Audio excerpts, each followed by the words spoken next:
ये दकिया में दूसरे स्थान पर था और पहले स्थान पर काबिज सुवर्ण कवच सिक्योरिटी ग्रुप से थोड़ा ही पीछे था। इसके पास कई व्यवसाय थे, जैसे व्यक्तिगत सुरक्षा, संपत्ति सुरक्षा आदि। सबसे खास बात यह थी कि अग्निवीर प्राइवेट सिक्योरिटी ग्रुप विदेशी सशस्त्र सुरक्षा, समुद्री सशस्त्र एस्कॉर्ट और विदेशी विशेष ड्राइविंग सेवाएं भी प्रदान करता था। इसका व्यवसाय केवल भारत में ही नहीं, बल्कि विदेशों में भी मजबूत था। इसके पास विदेशी क्षेत्रों में थर्मल हथियार और यहां तक कि बख्तरबंद वाहन भी थे, और इसकी ताकत नवरक्षा सिक्योरिटी ग्रुप से कहीं अधिक थी। यह अग्निवीर प्राइवेट सिक्योरिटी ग्रुप तो बहुत शक्तिशाली है, अर्जुन कपूर ने सराहना की। पहले नवरक्षा सिक्योरिटी ग्रुप की रैंकिंग बहुत नीचे थी और इसे ऊपर लाने में बहुत परेशानी थी। लेकिन अब अग्निवीर प्राइवेट सिक्योरिटी ग्रुप पहले से ही दकिया में दूसरे स्थान पर था, और अर्जुन कपूर को पूरा भरोसा था कि वह इसे और आगे बढ़ाकर दकिया का नंबर 1 सुरक्षा समूह बना सकता था। इस बार मिले 5% स्वामित्व की कीमत लगभग 10 अरब थी। इसे जोड़ने के बाद अर्जुन कपूर की कुल संपत्ति 300 अरब के पार पहुंच गई। अब से अर्जुन कपूर हैदराबाद में एक ऐसा व्यक्ति बन गया था जो हैदराबाद को हिला सकता था। दोपहर में आभार प्रकट करने के लिए वैदेही देशमुख ने स्वयं खाना बनाया और अर्जुन कपूर की मेहमान नवाजी की। खाने के बाद Arjun Kapoor Hyderabad royal Carlton hotel लौट गया। रास्ते में अर्जुन कपूर यह सोच रहा था कि क्या उसे रेड्डी परिवार के गुप्त विदेशी व्यवसाय हंटिंगटन ग्रुप को निशाना बनाकर शुरुआत करनी चाहिए। एक बार अगर हंटिंगटन ग्रुप दिवालिया हो गया तो रेड्डी परिवार के पास कोई बैकअप योजना नहीं बचेगी और वे पूरी तरह बर्बाद हो जाएंगे। यही सोचकर अर्जुन कपूर ने सीधे अपने विदेशी व्यवसायों को आदेश दिया कि वे हंटिंगटन ग्रुप पर हमला शुरू करें। दोपहर में निखिल रेड्डी 2 महत्वपूर्ण खबरें लेकर आया जो रेड्डी परिवार से जुड़ी थीं। अध्याय 382। सबसे पहले निखिल रेड्डी ने अर्जुन कपूर को बताया कि उसने पता लगाया है कि रेड्डी कैपिटल ग्रुप पर हमला करने के लिए जिस कंपनी ने साझेदारी की योजना बनाई थी, उसका नाम हितांश ग्रुप था, जो बहुत शक्तिशाली था। इसलिए उसने अर्जुन कपूर से सतर्क रहने को कहा। हितांश ग्रुप है ना? मुझे याद है। अर्जुन कपूर ने सिर हिलाया और तय किया कि वह बाद में हितांश ग्रुप की स्थिति की जांच करने के लिए किसी को भेजेगा। यह मामला गौण है, बॉस अर्जुन। सबसे महत्वपूर्ण बात यह है कि मैंने सुना है कि दूसरा भाई जगदीश रेड्डी तुम्हारे खिलाफ एक बड़ा तुरुप का इक्का ले आया है, लेकिन वह व्यक्ति बहुत ही गुप्त है और कोई नहीं जानता कि वह इक्का क्या है। निखिल रेड्डी ने यह बात अर्जुन कपूर को समझाई। कहा जा रहा है कि उसका तुरुप का इक्का बहुत शक्तिशाली है। एक बार सक्रिय होते ही बॉस अर्जुन खतरे में पड़ सकते हैं। इसलिए मैं आपसे अनुरोध करता हूं कि आप स्वयं जांच करें कि क्या आपकी तरफ कोई खामी या दोष है। यही वह बात थी जो निखिल रेड्डी को सबसे ज्यादा चिंतित कर रही थी। तुरुप का इक्का। अर्जुन कपूर ने थोड़ी देर विचार किया। उसे अपनी किसी बड़ी कमजोरी का एहसास नहीं था, सिवाय इसके कि उसकी कंपनियां बहुत बिखरी हुई थीं और प्रबंधन में कुछ समस्याएं थीं। जब वह पहले गोवा में था तो उसने सोचा था कि वह एक बड़ी प्रबंधन कंपनी स्थापित करेगा जो इन सभी व्यवसायों को संभाल सके। लेकिन यह एक बड़ा प्रोजेक्ट था और इसे पूरा करने में समय लगेगा। अर्जुन कपूर की योजना थी कि रेड्डी परिवार के साथ निपटने के बाद वह इस प्रकार की कंपनी स्थापित करने के लिए सही स्थान खोजेगा। अभी रेड्डी परिवार से निपटना उसकी प्राथमिकता थी। मैं खुद इसे फिर से जांचूंगा। अगर कोई खबर मिले तो मुझे तुरंत सूचित करें। अर्जुन कपूर ने सिर हिलाया। फोन काटने के बाद अर्जुन कपूर ने खुद इस मामले की जांच के लिए लोगों को भेजना शुरू कर दिया। दोपहर में अर्जुन कपूर ने अग्निवीर प्राइवेट सिक्योरिटी ग्रुप से संपर्क किया, जिसे उसने हाल ही में अपने नियंत्रण में लिया था, और कुछ व्यवस्थाएं की। समय धीरे धीरे बीतता गया। शाम होते ही अर्जुन कपूर को अचानक वैदेही देशमुख का फोन आया। बॉस अर्जुन, क्या आपके पास समय है? तुरंत आइए, वैदेही देशमुख ने घबराहट से पूछा। क्या हुआ? अर्जुन कपूर ने उलझन में पूछा। बॉस अर्जुन, अभी अभी मेरे मेंशन में एक रहस्यमयी बूढ़ा आदमी आया। उसने आते ही आपसे मिलने की मांग की, लेकिन उसने यह नहीं बताया कि वह कौन है। वैदेही देशमुख ने समझाया। उसके हाव भाव और बातों को देखकर मैं अनुमान लगा रही हूं कि उसकी पहचान और पृष्ठभूमि बहुत जटिल हो सकती है। मुझे संदेह है कि यह वही रहस्यमय शीर्ष व्यक्ति हो सकता है जिसके बारे में ललित चौहान ने बताया था। वैदेही देशमुख ने अनुमान लगाया। डिंग, अस्थायी मिशन जारी। वैदेही देशमुख के अनुरोध को स्वीकार करें, उनके मेंशन जाएं, रहस्यमयी बूढ़े व्यक्ति से मिलें और समस्या हल करें। मिशन इनाम 61 वृद्धि अंक। मिशन इनाम 349 अनुभव अंक। वैदेही देशमुख की बात खत्म होते ही सिस्टम की आवाज गूंजी। पहले जब ये द्वितीय स्तर प्रणाली थी तो सिस्टम द्वारा दिए गए वृद्धि अंक आमतौर पर केवल कुछ अंक या 10 से अधिक होते थे, लेकिन अब तीसरे स्तर प्रणाली में अपग्रेड होने के बाद वृद्धि अंक अचानक 60 से अधिक हो गए थे, जो एक अच्छी बात थी। सच में? अर्जुन कपूर तुरंत सतर्क हो गया। ठीक है, मैं अभी उससे मिलने आता हूं। अर्जुन कपूर ने सहमति दे दी। फोन काटने के बाद अर्जुन कपूर सीधे वैदेही देशमुख के मैंशन की ओर निकल पड़ा। रास्ते में अर्जुन कपूर ने एक संदेश का जवाब दिया। जब अर्जुन कपूर वहां पहुंचा तो उसने देखा कि वैदेही देशमुख के मैंशन के बाहर 20 से अधिक काले कपड़ों में सुरक्षाकर्मी खड़े थे। अर्जुन कपूर की नज़र उन लोगों पर पड़ी। एक अर्ध प्रशिक्षित व्यक्ति के रूप में अर्जुन कपूर ने तुरंत पहचान लिया कि ये लोग साधारण नहीं थे। इन लोगों की समग्र गुणवत्ता नवरक्षा सिक्योरिटी ग्रुप की विशेष बल टीम के सदस्यों के बराबर थी। अर्जुन कपूर ने अनुमान लगाया कि ये लोग शायद पूर्व विशेष बल सैनिक थे या कुछ शक्तिशाली प्रशिक्षित लोग थे। ये रहस्यमयी बूढ़ा व्यक्ति जिसने अचानक मुलाकात का अनुरोध किया था, निश्चित रूप से सामान्य व्यक्ति नहीं था। उसने अपनी कार पार्क की और सीधे वैदेही देशमुख के मैंशन में प्रवेश कर गया। जल्द ही अर्जुन कपूर को वह रहस्यमयी बूढ़ा व्यक्ति दिखा जिसके बारे में वैदेही देशमुख ने बात की थी।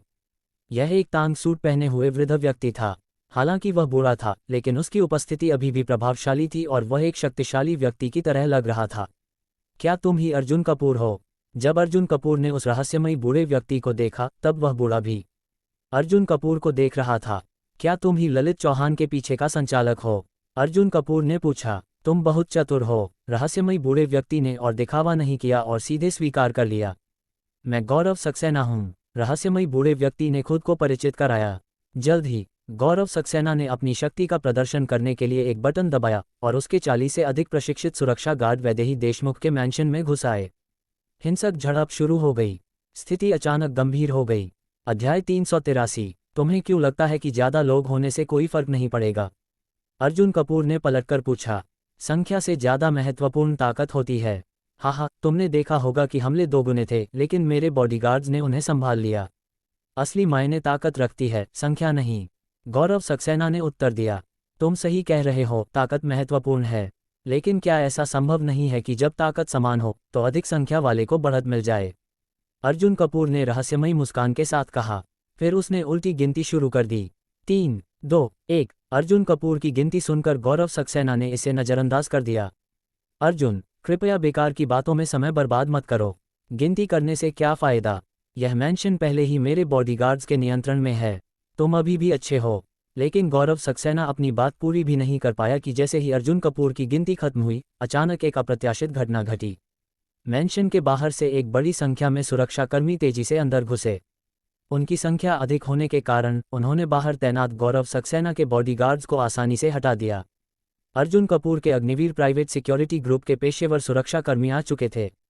आज दोपहर अर्जुन कपूर ने अग्निवीर प्राइवेट सिक्योरिटी ग्रुप से संपर्क किया था और सतर्कता के तौर पर उसने वहां से सैकड़ों शक्तिशाली सुरक्षाकर्मियों को नियुक्त किया था। अर्जुन कपूर का मूल उद्देश्य रेड्डी परिवार की संभावित गड़बड़ियों से बचाव करना था, लेकिन संयोग से उसका सामना गौरव सक्सेना से हो गया। रास्ते में अर्जुन कपूर को अग्निवीर प्राइवेट सिक्योरिटी ग्रुप का फोन आया, जिन्होंने उसे सूचित किया कि वे हैदराबाद पहुंच चुके हैं। अग्निवीर प्राइवेट सिक्योरिटी ग्रुप का मुख्यालय मुंबई में है, जो हैदराबाद से ज़्यादा दूर नहीं है, इसलिए वे दोपहर में ही यहां पहुंच गए। अर्जुन कपूर ने तुरंत अपने सुरक्षाकर्मियों को वैदेही देशमुख के मैंशन भेज दिया। इसी कारण वह अब तक गौरव सक्सेना से बातों में उलझा रहा था ताकि उसके सुरक्षाकर्मी समय पर पहुंच सकें। जैसे ही अर्जुन कपूर के सैकड़ों शक्तिशाली सुरक्षाकर्मी अंदर घुसे, उन्होंने गौरव सक्सेना के लोगों को चारों ओर से घेर लिया। पल भर में ही हालात पूरी तरह बदल गए। अब गौरव सक्सेना और उसके लोग पूरी तरह कमजोर नजर आ रहे थे। मैंने कहा था, जब ताकत समान हो तो ज्यादा संख्या वाले को बढ़त मिलती है। अब तुम्हारा क्या कहना है? अर्जुन कपूर ने सौम्य मुस्कान के साथ कहा। गौरव सक्सेना का चेहरा थोड़ा फड़क गया। क्या तुम मुझे बता सकते हो कि इतने शक्तिशाली लोग तुमने कहां से जुटाए? गौरव सक्सेना बेहद हैरान था। उसके पेशेवर बॉडीगार्ड्स दुनिया भर से चुने गए थे और उसने उन पर बहुत धन और समय खर्च किया था। कई वर्षों में उसने मुश्किल से 40 से अधिक मास्टर सुरक्षाकर्मी जुटाए थे। आज वह सभी को एक साथ लेकर आया था, लेकिन अर्जुन कपूर के पास सैकड़ों ऐसे शक्तिशाली लोग थे जो गौरव सक्सेना की समझ से बाहर था। अर्जुन कपूर ने अग्निवीर प्राइवेट सिक्योरिटी ग्रुप के सुरक्षा कप्तान की ओर देखा। हम अग्निवीर प्राइवेट सिक्योरिटी ग्रुप के विशिष्ट सुरक्षाकर्मी हैं, गुंडे नहीं। सुरक्षा कप्तान ने तुरंत उत्तर दिया। क्या तुम लोग अग्निवीर प्राइवेट सिक्योरिटी ग्रुप, जो देश की दूसरी सबसे बड़ी कंपनी है, के सुरक्षाकर्मी हो? गौरव सक्सेना हिल गया। उसे अग्निवीर प्राइवेट सिक्योरिटी ग्रुप के नाम की जानकारी थी और यह भी पता था कि उनके सुरक्षाकर्मी कितने कुशल और शक्तिशाली होते हैं। अब ये समझ में आया कि अर्जुन कपूर के पास इतने शक्तिशाली लोग क्यों थे। वे अग्निवीर प्राइवेट सिक्योरिटी ग्रुप के थे? नहीं, लेकिन अग्निवीर प्राइवेट सिक्योरिटी ग्रुप के सुरक्षाकर्मी इतनी आसानी से नहीं मिलते। बुकिंग अगले साल तक भरी हुई है और पेशेवर सुरक्षा कर्मियों की संख्या 20 से अधिक नहीं हो सकती। तुमने 100 से अधिक लोग कैसे जुटाए? गौरव सक्सेना और अधिक उलझन में पड़ गया। मैं उन लोगों जैसा नहीं हूँ, अर्जुन कपूर ने उत्तर दिया। तुम उन लोगों से कैसे अलग हो? क्या तुम्हारे पास उनसे ज़्यादा पैसा है? गौरव सक्सेना को अर्जुन कपूर की बात पर भरोसा नहीं हुआ। ये कहा जाता है कि चेन्नई शहर में एक बड़ा परिवार, जिसकी संपत्ति सैकड़ों अरबों में थी, ने अग्निवीर प्राइवेट सिक्योरिटी ग्रुप से 80 पेशेवर बॉडीगार्ड्स किराए पर लेने की कोशिश की थी और इसके लिए भारी रकम देने को तैयार था। लेकिन उन्हें भी यह सुविधा नहीं मिल सकी। तो क्या यह आदमी उस अरबपति परिवार से भी ज़्यादा संपत्ति रखता है? मैं अग्निवीर प्राइवेट सिक्योरिटी ग्रुप का शेयरधारक हूँ। अब बताओ, मैं उन लोगों से अलग हूँ या नहीं? अर्जुन कपूर ने शांत स्वर में कहा। क्या तुम अग्निवीर प्राइवेट सिक्योरिटी ग्रुप के शेयरधारक हो? गौरव सक्सेना अब अपनी जगह पर बैठ नहीं सका।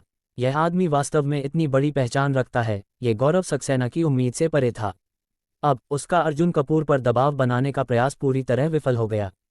तुम अग्निवीर प्राइवेट सिक्योरिटी ग्रुप के शेयरधारक हो, ये सच में प्रभावशाली है, लेकिन इससे क्या फर्क पड़ता है? मुझे पता चला है कि तुम्हारी रेड्डी परिवार के साथ दुश्मनी है। अगर तुमने मुझे हाथ लगाया तो मेरी सक्सेना ग्रुप तुरंत रेड्डी परिवार के साथ गठबंधन कर लेगी। गौरव सक्सेना ने अपनी सबसे बड़ी जानलेवा चाल निकाली। पहले से ही रेड्डी परिवार कमजोर नहीं था। अगर उन्हें सक्सेना ग्रुप जैसा शक्तिशाली सहयोगी मिल जाता तो वे और भी खतरनाक हो सकते थे। कैसा रहेगा? अब डर लग रहा है। गौरव सक्सेना ने आत्मविश्वास से मुस्कुराया। उसे लगा कि वह अभी भी अंतिम विजेता था।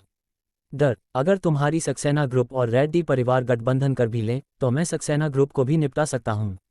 इसमें कौन सी बड़ी बात है? अर्जुन कपूर ने कंधे उचका दिए। ये चाल उसे डराने के लिए बेकार थी। अब जब उसका सिस्टम तीसरे स्तर पर पहुंच चुका था तो उसकी ताकत बहुत तेजी से बढ़ रही थी।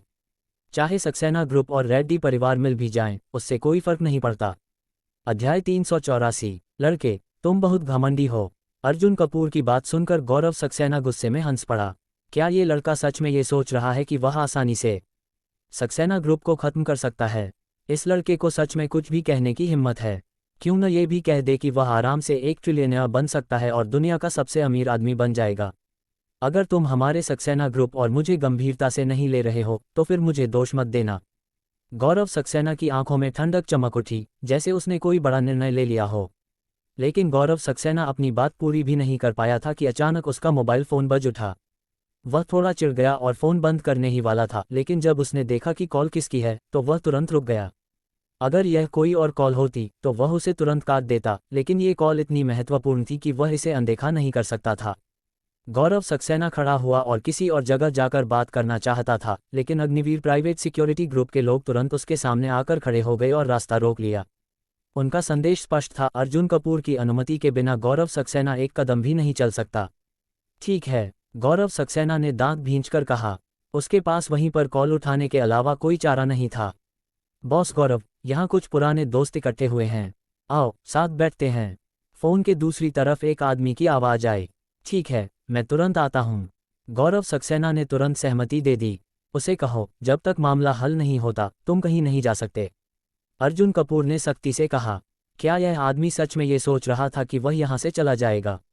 गौरव सक्सेना अर्जुन कपूर की बात सुनकर और भी गुस्से में आ गया। माफ़ करना, मैं अभी कहीं नहीं जा सकता। मुझे एक लड़के ने बंधक बना लिया है। गौरव सक्सेना ने बेबस होकर जवाब दिया। क्या? सम्मानित सक्सेना ग्रुप का संस्थापक, हैदराबाद का शीर्ष उद्योगपति गौरव सक्सेना किसी और के नियंत्रण में? दूसरी तरफ का आदमी बेहद हैरान था। क्या करें, छत के नीचे खड़े आदमी को झुकना ही पड़ता है। अभी मेरी स्वतंत्रता इस आदमी ने छीन ली है। गौरव सक्सेना ने हताशा में कहा। बॉस गौरव, फ़ोन उस आदमी को दो, मैं उससे बात करूंगा। हैदराबाद में कोई ऐसा इंसान है जो तुम्हारे और मेरे खिलाफ जाने की हिम्मत करे? फ़ोन के दूसरी तरफ के आदमी ने गुस्से में कहा। गौरव सक्सेना का दिमाग तेजी से चलने लगा। सख्ती से देखा जाए तो फ़ोन पर बात कर रहा आदमी उससे भी ऊंचे स्तर का था। अर्जुन कपूर भले ही सक्सेना ग्रुप से न डरता हो, लेकिन यह आदमी उससे टकराने की हिम्मत नहीं करेगा।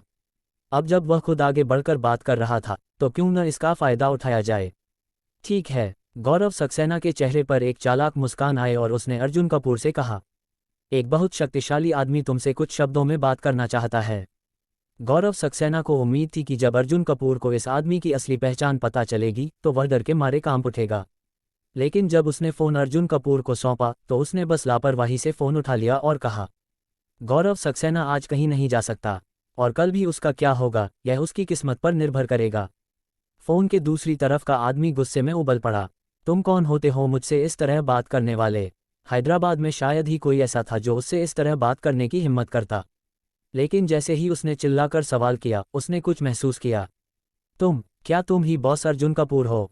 फोन के दूसरी तरफ का आदमी अचानक सतर्क हो गया। तुम मुझे जानते हो? अर्जुन कपूर ने उसके स्वर में बदलाव महसूस किया। बॉस अर्जुन, मैं गोपाल यादव, हैदराबाद यादव परिवार का मुखिया हूँ। दूसरी तरफ का आदमी तुरंत विनम्र हो गया। गौरव सक्सेना स्तब्ध रह गया। यह क्या हो रहा है? उसने सोचा था कि अर्जुन कपूर डर से कांपने लगेगा, लेकिन अब वही शक्तिशाली व्यक्ति अर्जुन कपूर से सम्मान से बात कर रहा था। ओह, तो तुम यादव परिवार के मुखिया हो? अर्जुन कपूर ने सिर हिलाया। बॉस अर्जुन, मैंने आपकी सलाह के अनुसार सोने की खान मालिक से संपर्क किया और बातचीत सफल रही। ये सब आपकी वजह से संभव हुआ। अगर आप न होते तो इतनी मात्रा में सोना प्राप्त करना मेरे लिए नामुमकिन था। गोपाल यादव ने कृतज्ञता व्यक्त की। बॉस अर्जुन, गौरव सक्सेना और आपके बीच क्या हुआ? गोपाल यादव ने सतर्कता से पूछा। ओह, यह आदमी। अर्जुन कपूर ने संक्षेप में पूरी बात बताई। क्या ये गौरव सक्सेना बहुत घमंडी हो गया है? वह आपकी खिलाफत करने की हिम्मत कैसे कर सकता है? गोपाल यादव ने तुरंत अपना पक्ष बदल लिया और गौरव सक्सेना को जमकर फटकार लगाए। अब गौरव सक्सेना के चेहरे का रंग उड़ गया। अगर यादव परिवार भी अर्जुन कपूर के सामने इतना झुक रहा था, तो अर्जुन कपूर की असली शक्ति कितनी बड़ी होगी, ये सोचकर ही उसके पसीने छूट गए। यादव साहब, ये सब एक गलतफहमी थी। गौरव सक्सेना ने जल्दी से सफाई देनी चाहिए। गलतफहमी? तुम्हारी हिम्मत कैसे हुई बॉस अर्जुन के खिलाफ जाने की? तुम्हें मर जाना चाहिए, गोपाल यादव ने डांटा। अब तुम वहीं क्यों खड़े हो?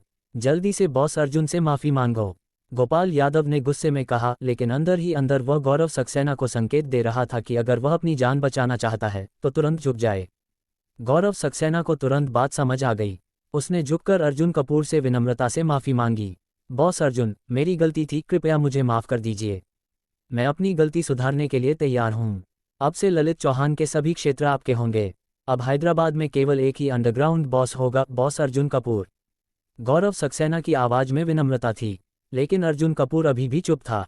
समझते हुए गौरव सक्सेना ने एक विशेष उपहार देने का निर्णय लिया। अध्याय 385। बॉस अर्जुन और रेड्डी परिवार के बीच टकराव है और अब वे पूरी तरह एक दूसरे के दुश्मन बन चुके हैं। गौरव सक्सेना ने कहा, अब मैं तुम्हें एक बड़ा राज बताने वाला हूँ। लगभग 3 दिन पहले मैं हैदराबाद के एक प्राइवेट क्लब में आराम कर रहा था। जब मैं वहां से निकल रहा था तब मेरी अचानक निखिल रेड्डी से मुलाकात हुई। गौरव सक्सेना ने अर्जुन कपूर को ये बात बताई। निखिल रेड्डी? अर्जुन कपूर ने भौहें चढ़ाईं। यही वह आदमी था जिसने दावा किया था कि उसके पास अर्जुन कपूर के खिलाफ तुरुप का इक्का है। उस समय मैंने देखा कि निखिल रेड्डी एक 50 साल के अधेड़ व्यक्ति के साथ उस क्लब में बड़ी गोपनीयता से प्रवेश कर रहा था। जैसे ही उसने मुझे देखा, उसने बस जल्दी से हेलो कहा और बिना रुके चला गया।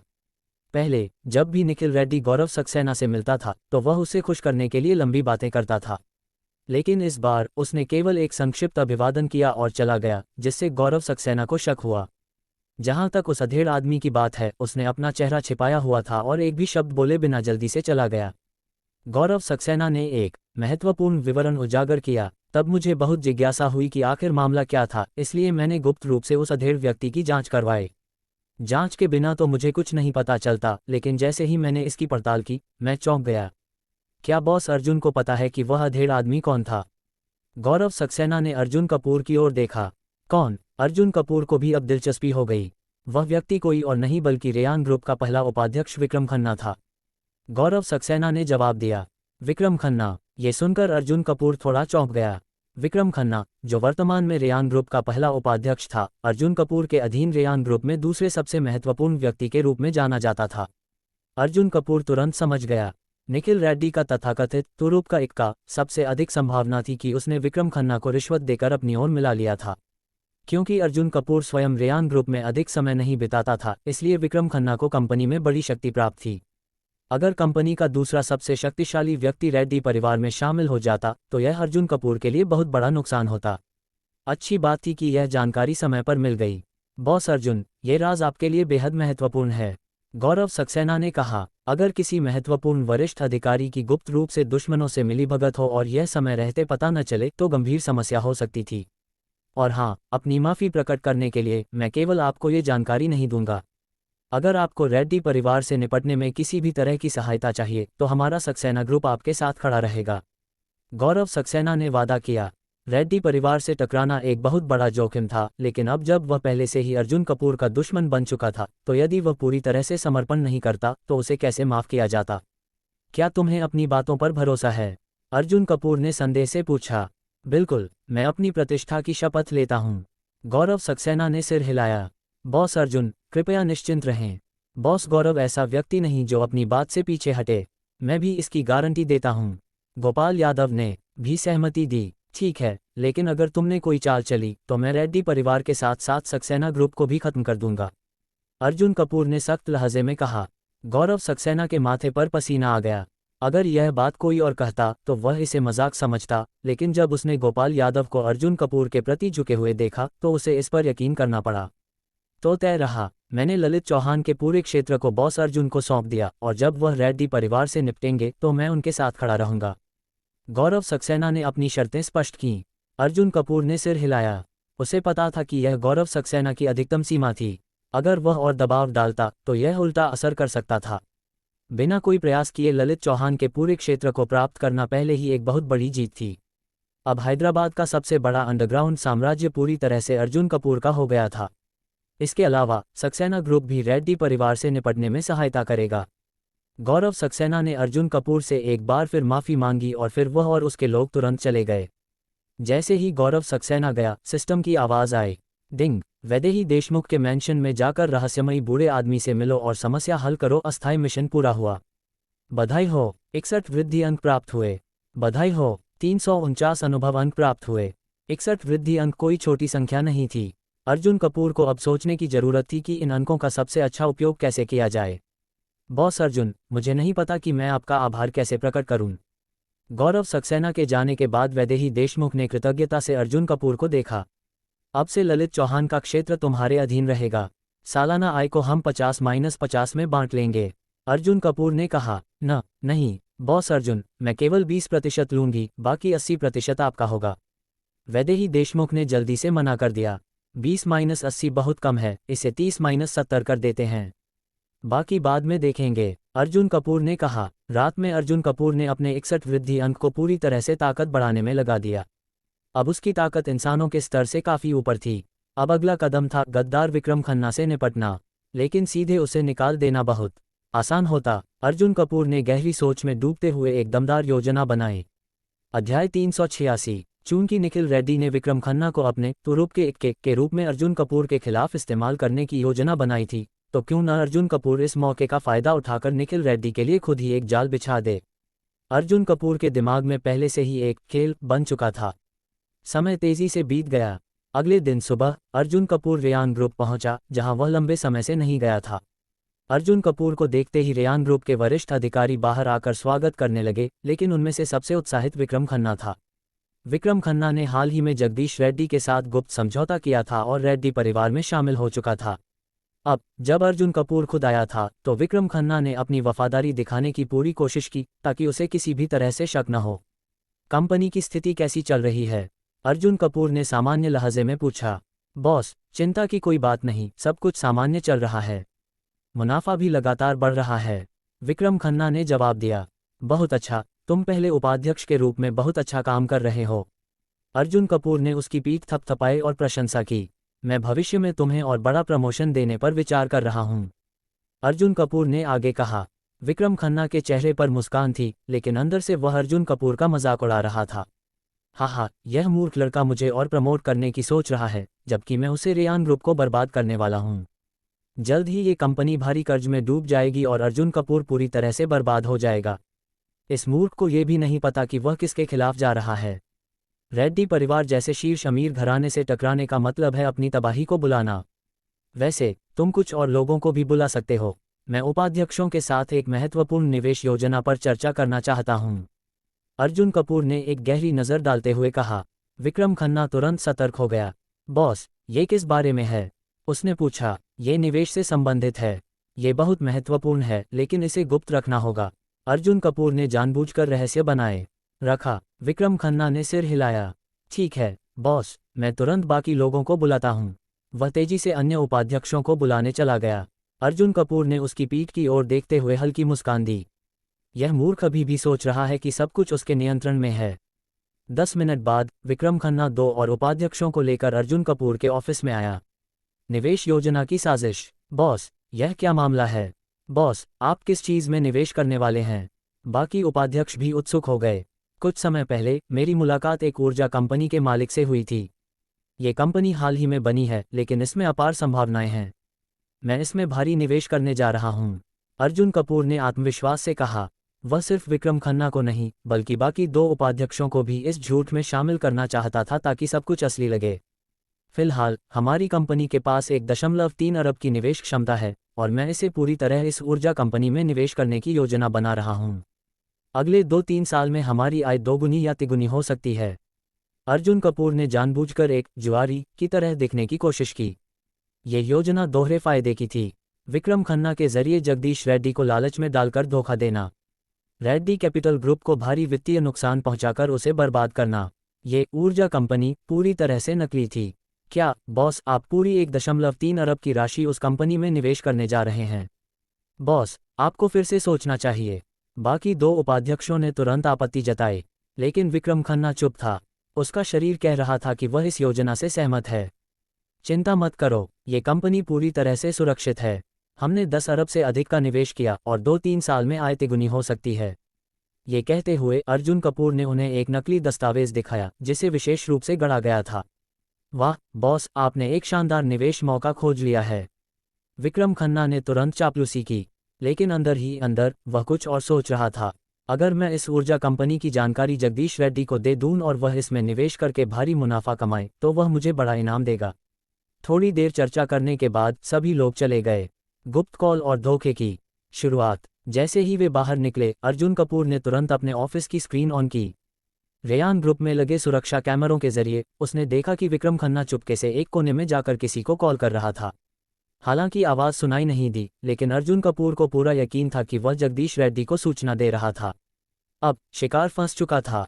दूसरी ओर फोन पर, क्या ये सच है? जगदीश रेड्डी यह सुनकर हैरान रह गया। बिल्कुल, हम सभी ने दस्तावेज देखे हैं। अर्जुन कपूर इस निवेश के लिए पूरी 1.3 अरब की राशि लगाने जा रहा है। विक्रम खन्ना ने विश्वास दिलाया। बहुत बढ़िया, ये जानकारी बहुत महत्वपूर्ण है। अगर मैं इस अवसर पर कब्जा कर लेता हूं तो तुम्हारा बड़ा इनाम पक्का। जगदीश रेड्डी अब बेहद खुश था। हाँ, यह अर्जुन कपूर सच में मूर्ख है। उसने इतनी महत्वपूर्ण जानकारी अपने ही कर्मचारियों को बता दी। उसे बिल्कुल अंदाजा नहीं है कि उसका सबसे महत्वपूर्ण आदमी मेरे साथ मिल चुका है। जगदीश रेड्डी अब खुद को विजेता मान चुका था, लेकिन असल में ये सब अर्जुन कपूर के जाल का हिस्सा था। अध्याय 387। अर्जुन कपूर, अब तुम्हें पछताना पड़ेगा कि तुमने रेड्डी परिवार को नाराज किया। फोन काटने के बाद जगदीश रेड्डी ने तुरंत उस ऊर्जा कंपनी की जांच करवाई। दूसरी ओर अर्जुन कपूर अपने ऑफिस में बैठकर चुपचाप ये सब देख रहा था। तभी सिस्टम की आवाज़ गूंजी। आज का सिस्टम इनाम आ चुका था। डिंग, संबंध तोड़े हुए 77वां दिन। इनाम, रोल्स रॉयस ग्रुप के 5% शेयर, जिससे रोल्स रॉयस ग्रुप का तीसरा सबसे बड़ा शेयरधारक और रोल्स रॉयस एशिया पैसिफिक का अध्यक्ष बना। रोल्स रॉयस ग्रुप के शेयर, अर्जुन कपूर ने धीमे से कहा। यह इनाम बुरा नहीं था। रोल्स रॉयस ग्रुप के 5% शेयर की कीमत 10 अरब से अधिक थी। इस एक पल में ही अर्जुन कपूर की कुल संपत्ति 10 अरब और बढ़ गई। साथ ही रोल्स रॉयस ग्रुप में उसकी स्थिति भी और ऊंची हो गई और वह एशिया पैसिफिक का अध्यक्ष बन गया। अब से रोल्स रॉयस का पूरा व्यापार भारत और एशिया पैसिफिक क्षेत्र में अर्जुन कपूर के नियंत्रण में होगा। दूसरी ओर विक्रम खन्ना से मिली जानकारी के आधार पर जगदीश रेड्डी ने जांच शुरू कर दी। अर्जुन कपूर ने इस पूरे जाल को पिछली रात ही तैयार कर लिया था और आधी रात तक इसके हर पहलू को परखा था। इसलिए जगदीश रेड्डी को कोई भी शक करने का मौका नहीं मिला। जांच की रिपोर्ट सही पाकर जगदीश रेड्डी और भी उत्साहित हो गया। अगर अर्जुन कपूर 13 अरब निवेश कर रहा है और मुनाफा इतना अधिक है तो मैं 20 अरब निवेश करूंगा। उसके दिमाग में एक योजना बनने लगी। लेकिन ये छोटा मोटा मामला नहीं था, इसलिए उसने रेड्डी परिवार के मुखिया के पास जाकर उनसे चर्चा करने का निर्णय लिया। रेड्डी परिवार की बैठक। हाल ही में रेड्डी परिवार के मुखिया महेंद्र रेड्डी की तबीयत ठीक नहीं चल रही थी। जब जगदीश रेड्डी वहां पहुंचा तो उसने देखा कि उनके पिता बड़े भाई चिराग रेड्डी की तारीफ कर रहे थे। इन दिनों चिराग ने परिवार के कारोबार को बहुत अच्छे से संभाला है। इसमें एक सच्चे उत्तराधिकारी का गुण है। ये सुनकर जगदीश रेड्डी के अंदर भारी संकट की भावना जागी। चिराग रेड्डी उसका सबसे बड़ा प्रतिद्वंद्वी था। दूसरे बेटे, तुम यहाँ क्यों आए हो? महेंद्र रेड्डी ने पूछा। पिताजी, मैंने एक बहुत ही शानदार निवेश अवसर खोजा है। मैं आपसे सलाह लेने आया हूँ। जगदीश रेड्डी ने अपने आप को बेहतर दिखाने के लिए यह जताया कि यह अवसर उसने खुद खोजा है, न कि उसने अर्जुन कपूर से चुराया है। ओह, कौन सा व्यवसाय?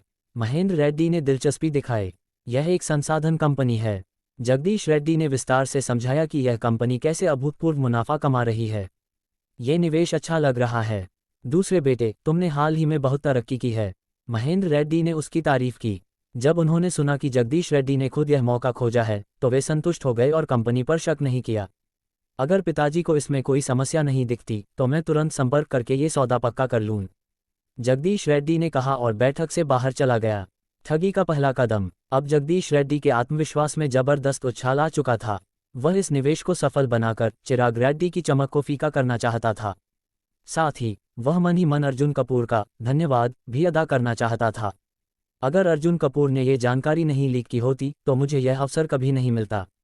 इस एहसान के बदले जब अर्जुन कपूर सड़क पर भीख मांगने आएगा तो मैं उसे पूरे 1 रुपया जरूर दूंगा। अर्जुन कपूर की योजना आगे बढ़ती है। उसी दिन जगदीश रेड्डी ने ऊर्जा कंपनी के अध्यक्ष से मुलाकात की और 20 अरब के निवेश की पेशकश की। लेकिन अर्जुन कपूर ने पहले से ही कंपनी के अध्यक्ष को निर्देश दिए थे कि वे पहले ही बातचीत में कोई सहमति न जताएं, क्योंकि अगर वे तुरंत हाँ कर देते तो जगदीश रेड्डी को शक हो सकता था। इसलिए अध्यक्ष ने 30 मिनट की बातचीत के बाद उसे टाल दिया। हमें इस प्रस्ताव पर कंपनी के वरिष्ठ अधिकारियों से चर्चा करनी होगी। इसके बाद जैसे ही वह अपनी कार में बैठा, कंपनी का अध्यक्ष, जो पहले एक सम्माननीय व्यवसायी की तरह दिख रहा था, तुरंत अर्जुन कपूर को फोन कर रिपोर्ट देने लगा। बॉस, जगदीश रेड्डी ने एक झटके में 20 अरब लगाने की पेशकश कर दी। अर्जुन कपूर ने हल्की मुस्कान दी। बहुत बढ़िया, जितना ज्यादा वह निवेश करेगा उतना ही ज्यादा मैं कमाऊंगा। अब अर्जुन कपूर ने नया निर्देश दिया। अगर वह इतना पैसा लगाने को तैयार है तो उसे 25 अरब या 30 अरब तक बढ़ाने के लिए उकसाओ। मैं इस बार रेड्डी परिवार को बुरी तरह धोखा दूंगा। समझ गया बॉस। अध्यक्ष ने सिर हिलाया और बैठक को लंबा खींचने की योजना बना ली। नई पार्टी का निमंत्रण। शाम को दिया पटेल अचानक अर्जुन कपूर के पास आए। जीजू, आज रात मेरी एक सबसे अच्छी दोस्त का जन्मदिन है, क्या आप मेरे साथ चलेंगे? दिया पटेल ने अपने मासूम बड़े बड़े आंखों से उसे देखते हुए अनुरोध किया। ये जन्मदिन पार्टी मेरे दोस्त के माता पिता ने रखी है। इसमें कई लोग आएंगे, लेकिन कुछ बहुत परेशान करने वाले लोग भी होंगे। यह उसकी हैदराबाद में पहली सच्ची दोस्त थी, इसलिए वह उसके जन्मदिन पर जाना चाहती थी। जन्मदिन पार्टी, अर्जुन कपूर ने सोचा। इसी बीच सिस्टम की आवाज़ फिर गूंजी। डिंग, अस्थायी मिशन जारी। दिया पटेल के साथ जन्मदिन पार्टी में जाओ। समय सीमा 12 घंटे। इनाम, तिवारी ग्रुप के 10% शेयर। अनुभव अंक 352। तिवारी ग्रुप के 10% शेयर। अगर अर्जुन कपूर यह मिशन पूरा कर लेता तो उसके पास तिवारी ग्रुप के कुल 91% शेयर हो जाते। अब बस 9% और वह पूरे तिवारी ग्रुप का मालिक बन सकता था। जीजू प्लीज। दिया पटेल ने उसका हाथ पकड़ लिया और मनोहार करने लगी। ठीक है, आज रात मैं फ्री हूँ। अर्जुन कपूर ने हामी भर दी। वाह जीजू, आप बहुत अच्छे हैं। दिया पटेल खुशी से उछल पड़ी और उसे गले लगा लिया। शाम होते ही अर्जुन कपूर ने अपनी ग्लोबल लिमिटेड एडिशन सुपरकार निकाली, दिया पटेल को साथ बिठाया और उसकी सबसे अच्छी दोस्त की विला की ओर चल पड़ा।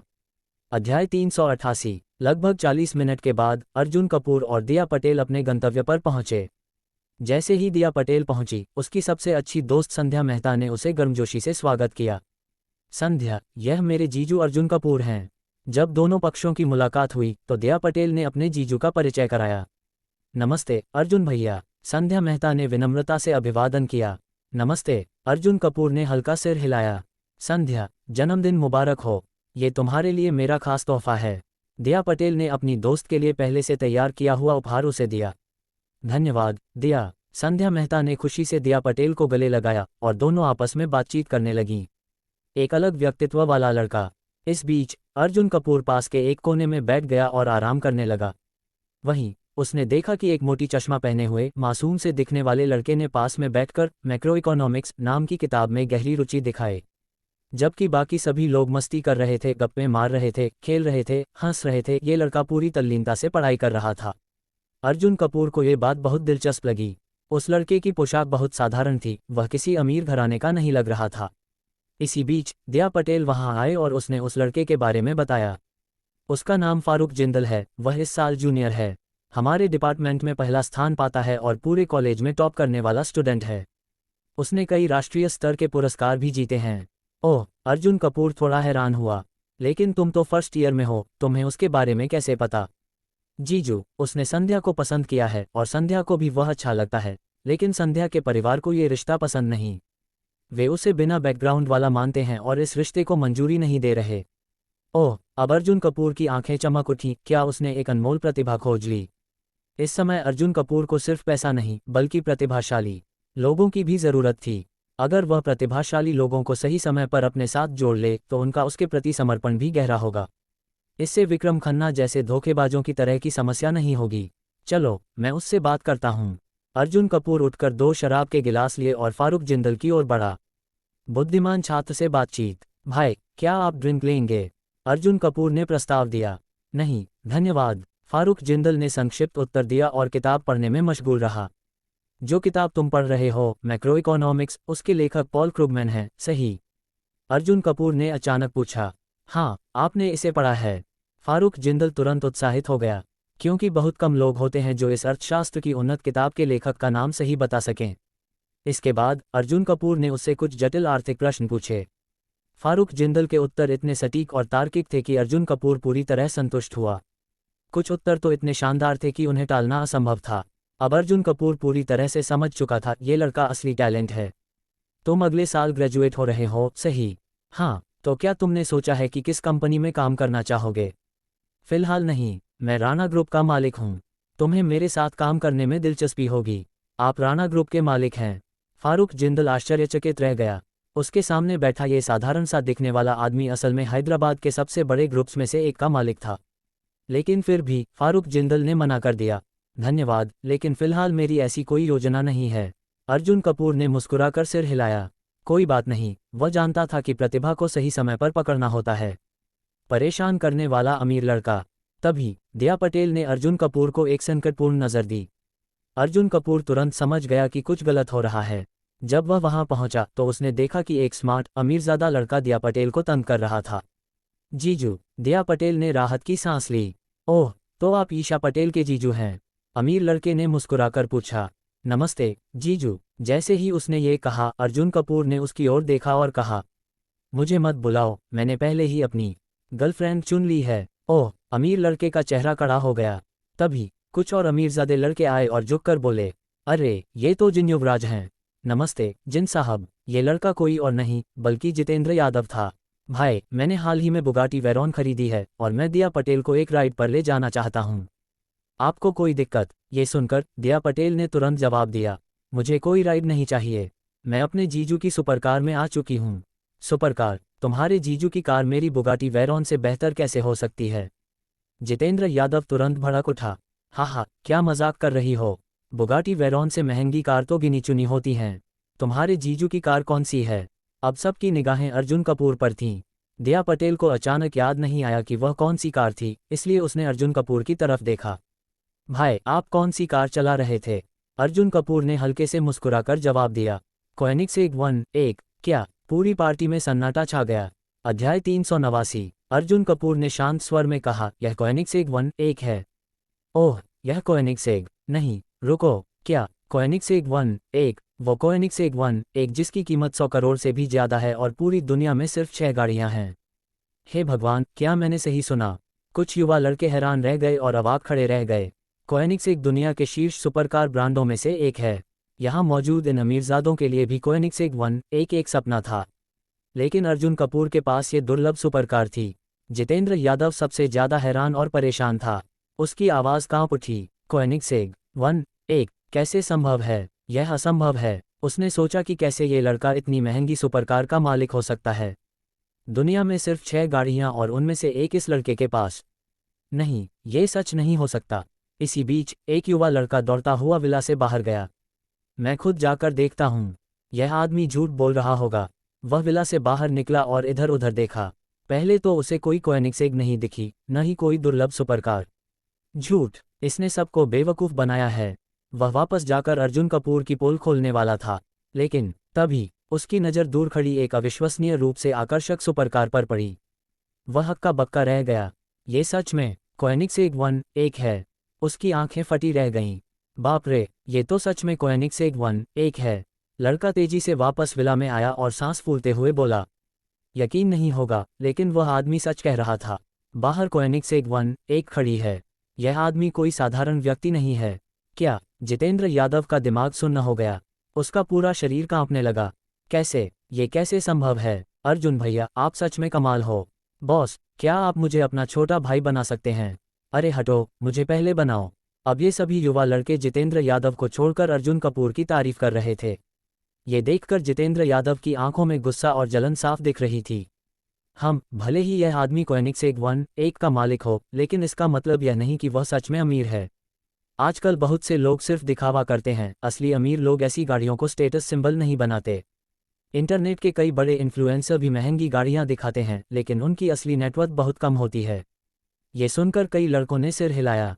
लेकिन अर्जुन भैया के पास सिर्फ कोएनिग्सेग 1-1 ही नहीं, बल्कि कई और महंगी गाड़ियां भी होंगी। बॉस, क्या आप हमें बता सकते हैं कि आपको यह कोएनिग्सेग 1-1 कैसे मिली? इसे खरीदना बहुत मुश्किल होता होगा। ये सवाल सभी को जानना था, क्योंकि कोएनिग्सेग 1-1 कोई भी खरीद नहीं सकता। यह कोई बड़ी बात नहीं है।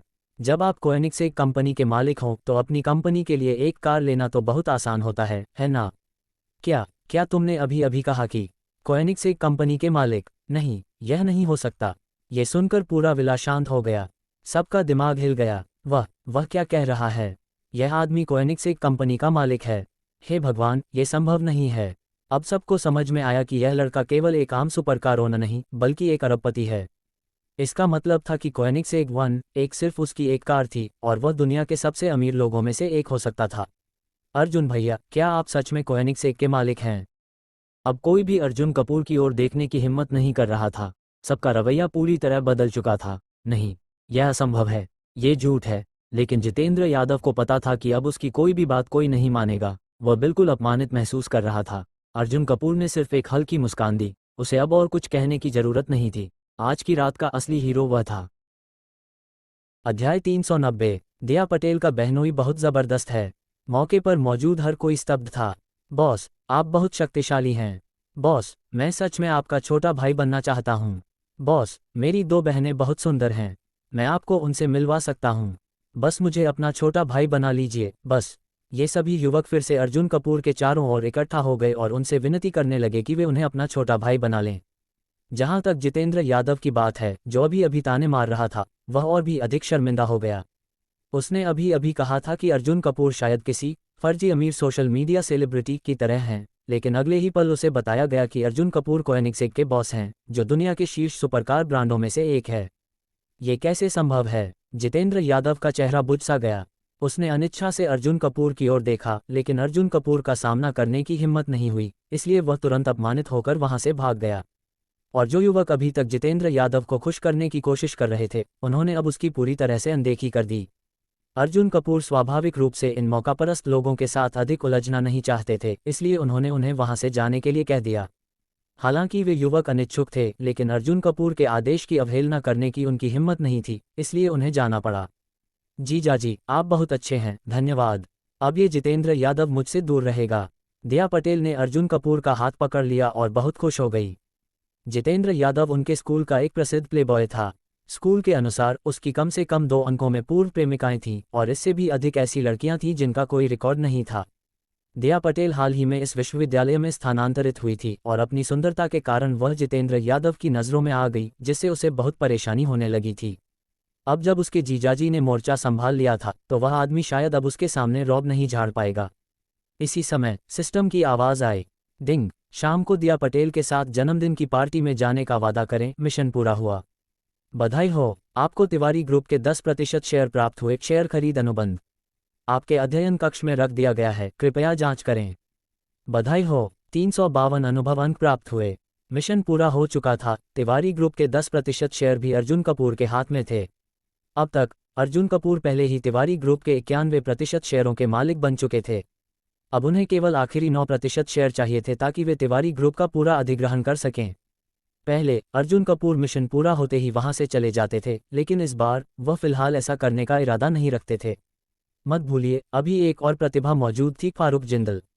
अर्जुन कपूर ये देखना चाहते थे कि क्या उन्हें फारूक जिंदल को अपनी कंपनी में लाने का कोई अवसर मिल सकता है। और फिलहाल उनके पास समय था। प्रदीप सिन्हा को जाल में फंसाने में अभी कुछ समय लगेगा। आप जल्दी में गर्मागर्म टोफू नहीं खा सकते। थोड़ी दूरी पर फारूक जिंदल ने आखिरकार हिम्मत जुटाई और संध्या मेहता की ओर बढ़ा ताकि वह उन्हें जन्मदिन का उपहार दे सके जो उसने तैयार किया था। छात्रा संध्या, ये वह उपहार है जो मैंने आपके लिए तैयार किया है। आपको जन्मदिन की बहुत बहुत शुभकामनाएं। ये कहते हुए फारूक जिंदल ने एक सुंदर ढंग से तैयार की गई किताब निकाली और संध्या मेहता को दे दी। एक किताब देना, संध्या के लिए ये कितना सस्ता तोहफा है। क्या तुम्हारी यह किताब 100 रुपये की भी है? फिर भी तुम्हें ये संध्या को देने की हिम्मत हो रही है। तुमने संध्या के जन्मदिन के लिए यह बेकार सा तोहफा तैयार किया। तुम्हें शर्म नहीं आती? संध्या मेहता के माता पिता ने जो विशेष रूप से अपनी बेटी के लिए कुछ युवा प्रतिभाओं को बुलाया था, वे लोग उसका मजाक उड़ाने लगे। संध्या, ये वह नया चैनल बैग है जो मैंने तुम्हारे लिए तैयार किया है। इसकी अंतर्राष्ट्रीय कीमत 3 लाख है और यह फिलहाल भारत में उपलब्ध नहीं है। तुम्हारा चैनल बैग अलग रखो। जब बैग्स की बात आती है तो हर्मीज पहले नंबर पर आता है। मैंने संध्या के लिए एक हर्मीज बैग तैयार किया है। तुम्हारे बैग्स बहुत साधारण हैं। मैंने संध्या के लिए बुल्गारी की एक नेकलेस तैयार की है जो सबसे परफेक्ट गिफ्ट है। ये युवा प्रतिभाएं अपनी महंगी उपहारों की होड़ लगाने लगी, जिनमें से कोई भी 1 लाख रुपये से कम का नहीं था। संध्या मेहता के माता पिता ये देखकर संतुष्ट हो गए। खड़े खड़े लोगों के ताने सुनकर और ये देखकर कि लोग कितनी आसानी से महंगे तोहफे दे रहे थे जो वह कई सालों तक पैसे बचाकर भी नहीं खरीद सकते थे, फारूक जिंदल का चेहरा पीला पड़ गया और उसके मन में हीन भावना जाग गई। संध्या, देखो छोटेलाल और बाकी लोग तुम्हें कितना महत्व देते हैं। संध्या की बेहद स्वार्थी माँ वहां आए। एक प्रेमी चुनते समय तुम्हें एक बेहतरीन और शक्तिशाली व्यक्ति चुनना चाहिए। कुछ लोग जो जन्मदिन के लिए एक धन का उपहार भी नहीं ला सकते, वे मेरी बेटी को पटाने की हिम्मत कैसे कर सकते हैं? संध्या की मां ने फारूक जिंदल को देखते हुए व्यंग्यपूर्ण लहजे में कहा। ऐसा आदमी हमारे मेहता परिवार में कभी भी नहीं आ सकता। बिना अच्छे तोहफे के संध्या के जन्मदिन पर आने की तुम्हारी हिम्मत कैसे हुई? चलो जाओ, निकलो यहाँ से। सभी युवक उसकी खिल्ली उड़ाने लगे। हमारे मेहता परिवार में तुम्हारा स्वागत नहीं है। संध्या के पिता ने तो साफ साफ कह दिया। सबकी निगाहें फारूक जिंदल पर टिक गईं। उसका चेहरा शर्म से लाल हो गया था। वह कुछ कहना चाहता था लेकिन उसे कुछ भी समझ नहीं आ रहा था। ऐसे में एक हल्की आवाज गूंजी। किसने कहा कि फारूक ने धन का गिफ्ट नहीं लाया? सबकी आश्चर्यचकित आंखों के सामने अर्जुन कपूर धीरे धीरे उठे। ये पैटेक फिलिप एक्वानॉट सीरीज की घड़ी है जो फारूक ने मुझे विदेश से लाने के लिए कहा था। इसकी अंतर्राष्ट्रीय कीमत 40 लाख से अधिक है। क्या 4 मिलियन से अधिक? जब अर्जुन कपूर ने यह कहा तो पूरी सभा चौंक गई। एक पैटेक फिलिप घड़ी जिसकी कीमत 4 मिलियन से अधिक है? क्या ये सच है? ये तो एक शानदार लग्जरी कार या एक घर की कीमत के बराबर है। सभी की उत्सुक निगाहों के बीच अर्जुन कपूर ने अपनी जेब से एक छोटा सा गिफ्ट बॉक्स निकाला जिसमें वह घड़ी थी। वह आगे बढ़े और वह घड़ी फारूक जिंदल के हाथ में रख दी। ये देखकर संध्या मेहता के माता पिता पूरी तरह से स्तब्ध रह गए। जो युवक अभी तक लाखों रुपए के उपहार दे रहे थे, वे अब एक दूसरे को देखने लगे। उनमें से सबसे महंगा उपहार केवल 6-7 लाख का था, लेकिन जिस फारूक जिंदल को वे सब अभी तक तुच्छ समझ रहे थे, उसने 4 मिलियन की घड़ी दे दी। यह उनके उपहारों की कीमत से 7-8 गुना अधिक था। फारूक, मुझे अभी याद आया, मैं तुम्हें ये देना भूल गया था, अर्जुन कपूर ने मुस्कुराते हुए कहा। ये घड़ी अर्जुन कपूर पहले ही ले चुके थे। आखिर वह किसी के जन्मदिन में शामिल होने आए थे और वह भी अपनी छोटी बहन जैसी दिया पटेल की दोस्त का। अर्जुन कपूर खाली हाथ नहीं आ सकते थे, इसलिए उन्होंने एक लेडीज वॉच खरीद ली थी। लेकिन अनायास दिया पटेल पहले ही अर्जुन कपूर की ओर से जन्मदिन का उपहार दे चुकी थी, इसलिए उन्होंने ये घड़ी नहीं दी थी। अब यही घड़ी फारूक जिंदल की मदद के लिए बिल्कुल सही थी। अर्जुन कपूर से घड़ी लेकर फारूक जिंदल पूरी तरह से चकित रह गया। अब भी यहाँ खड़े क्यों हो? मिस संध्या को वह जन्मदिन का उपहार दो जो तुमने इतनी मेहनत से तैयार किया था। अर्जुन कपूर ने उसे एक नज़र दी। अर्जुन कपूर देख सकते थे कि फारूक जिंदल सच में संध्या मेहता को पसंद करता था और दिया पटेल के अनुसार संध्या भी उसे पसंद करती थी।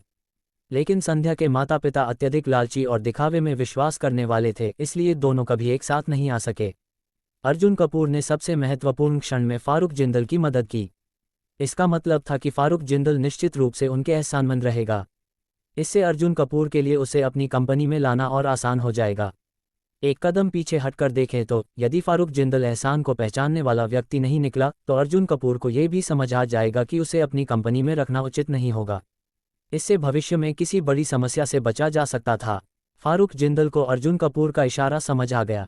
उसने पहले संध्या मेहता के माता पिता की ओर देखा जो अब पूरी तरह से अवाक थे। फिर उसने अर्जुन कपूर को कृतज्ञता से देखा। संध्या, ये घड़ी तुम्हारे लिए है। फारूक जिंदल ने घड़ी संध्या मेहता को दे दी। ये देखकर संध्या के माता पिता पूरी तरह से हतप्रभ रह गए। इस लड़के ने सच में हमारी बेटी को 4 मिलियन से अधिक की घड़ी उपहार में दे दी। हे भगवान, हमने फारूक जिंदल को पूरी तरह से गलत आंका था। जो व्यक्ति इतनी महंगी घड़ी गिफ्ट में दे सकता है, उसकी पारिवारिक पृष्ठभूमि निश्चित रूप से बेहद समृद्ध होगी। भतीजे फारूक, तुम बहुत उदार हो। फारूक, तुम तो बहुत सभ्य निकले। संध्या के माता पिता अब मुस्कान बिखेर रहे थे और उनकी पूरी सोच बदल चुकी थी। धन्यवाद इस घड़ी के लिए, लेकिन मुझे वह किताब ज़्यादा पसंद आई जो तुमने मुझे दी थी, संध्या मेहता ने ईमानदारी से कहा। संध्या भी फारूक जिंदल को पसंद करती थी, लेकिन वह हमेशा एक आज्ञाकारी लड़की रही थी। उसने हमेशा अपने माता पिता की बात मानी थी। वह स्वभाव से शांत थी, बल्कि कमजोर भी, इसलिए कभी उनकी बात के खिलाफ जाने की हिम्मत नहीं जुटा पाई थी। लेकिन सिर्फ एक घड़ी की वजह से मेरे माता पिता का रवैया पूरी तरह बदल गया। संध्या ये देखकर स्तब्ध रह गई। फारूक जिंदल खुद पर हंस पड़ा। इसके बाद संध्या के माता पिता ने खुद उन अन्य युवकों को वहां से भगा दिया जिन्होंने अभी तक फारूक का मजाक उड़ाया था। अब पूरा माहौल संध्या और फारूक के लिए छोड़ दिया गया था। दोनों ने कुछ देर तक बातचीत की और फिर वे दोनों एक साथ अर्जुन कपूर की ओर बढ़ने लगे।